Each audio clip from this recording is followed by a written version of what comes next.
Assalamualaikum warahmatullahi wabarakatuh. Salam sejahtera bagi kita semua. Shalom, Om Swastiastu, Namo Buddhaya. Bertemu lagi dengan saya, Pupur, dan hari ini kita akan belajar materi kelas 8 tentang pengaruh kebijakan kerja paksa, sewa tanah, dan tanam paksa pada pemerintahan Hindia Belanda di Indonesia.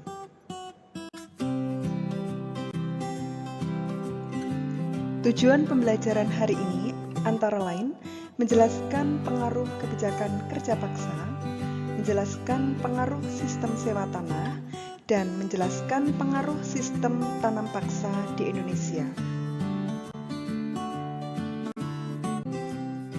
Kebijakan kerja paksa dilihat dari sejarah kerja paksa atau yang dikenal pada zamannya Daendels, yaitu kerja rodi, di mana kerja rodi ini digalakkan Daendels pada masa kolonialisme merupakan salah satu bentuk eksploitasi Belanda terhadap sumber daya manusia Indonesia. Daendels ditugaskan mempertahankan Pulau Jawa karena Inggris telah menguasai daerah kekuasaan VOC di Sumatera, Ambon, dan Banda. Berbagai upaya Daendels lakukan, salah satunya pembuatan jalan anyar sampai Panarukan dengan melakukan sistem kerja rodi dan penyerahan hasil bumi rakyat dengan harga murah.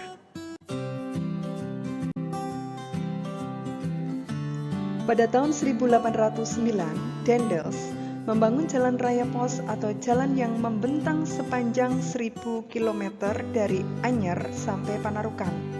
Pembangunan jalan raya tersebut digarap oleh pekerja pribumi yang disebut sebagai pekerja paksa. Sistem kerja paksa dan perbudakan memang begitu lekat pada masa penjajahan. Sistem ini diberlakukan di berbagai daerah, biasanya terjadi di area perkebunan, pertambangan, pelabuhan, dan objek vital lainnya. Tujuan kerja rodi antara lain membuat jalan raya sepanjang kurang lebih 1000 km dari Anyer hingga Panarukan, membangun pelabuhan serta kapal perang untuk kebutuhan militer, dan membangun pangkalan tentara dengan melatih orang-orang pribumi. Kebijakan Daendels dalam menerapkan sistem kerja paksa antara lain, pegawai pemerintah mendapatkan gaji tetap. Rakyat dilarang untuk melakukan kegiatan perdagangan kecuali dengan pemerintahan Hindia Belanda di Indonesia. Melarang penyewaan desa kecuali untuk memproduksi gula, garam, dan sarang burung. Melaksanakan pajak dengan menyerahkan hasil. Berikutnya yaitu sistem sewa tanah. Inggris menduduki Indonesia pada tahun 1811 sampai 1816. Pada waktu itu, Inggris menunjuk Thomas Stamford Raffles sebagai Letnan Gubernur untuk menjalankan pemerintah di Indonesia. Tugas utamanya mengatur pemerintahan dan meningkatkan perdagangan. Maka diterapkan prinsip pemerintah satu-satunya pemilik tanah dan penduduk hanya menyewa tanah.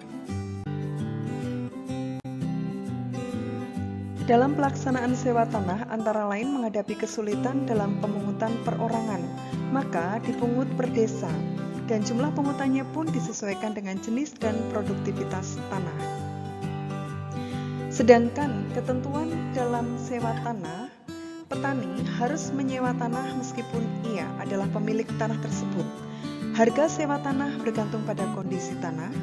Pembayaran sewa tanah dilakukan dengan uang tunai, dan penduduk yang tidak memiliki tanah dikenakan pajak per kepala.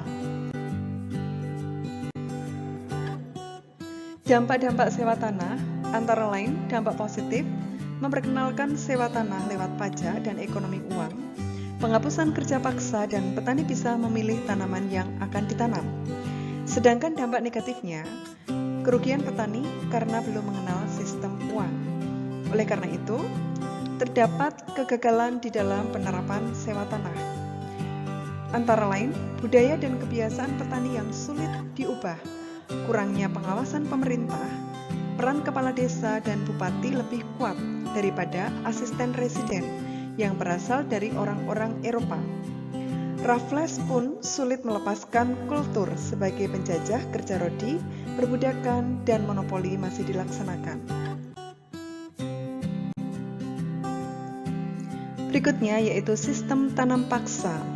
Sistem tanam paksa merupakan sistem yang mengharuskan rakyat melaksanakan proyek penanaman tanaman ekspor seperti teh, kina, cengkeh, coklat di bawah paksaan pemerintah kolonial Belanda tahun 1830 oleh Johannes van den Bos.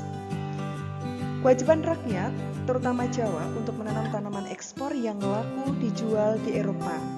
Dan pelanggar tanam paksa pun dikenakan hukuman fisik yang berat. Kebijakan tanam paksa ini dilakukan karena Belanda menghadapi kesulitan keuangan akibat Perang Jawa, yaitu Perang Diponegoro dan Perang Belgia.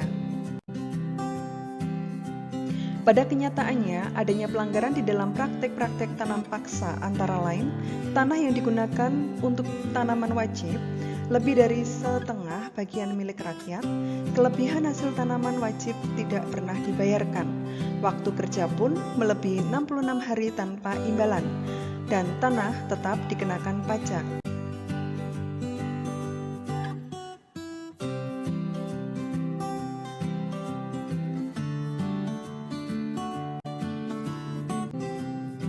Untuk kesimpulan materi hari ini adalah tanam paksa akhirnya dihapus, kebijakan yang terakhir pada pemerintahan Hindia Belanda di Indonesia, sehingga dikeluarkan Undang-Undang Agraria dan Undang-Undang Gula, di mana pihak-pihak swasta asing bisa memainkan peranan penting dalam tanah jajahannya. Terima kasih sudah mengikuti pembelajaran hari ini. Saya akhiri. Cukup sekian. Wassalamualaikum warahmatullahi wabarakatuh. Salam sejahtera bagi kita semua. Shalom. Om Swastiastu. Namo Buddhaya.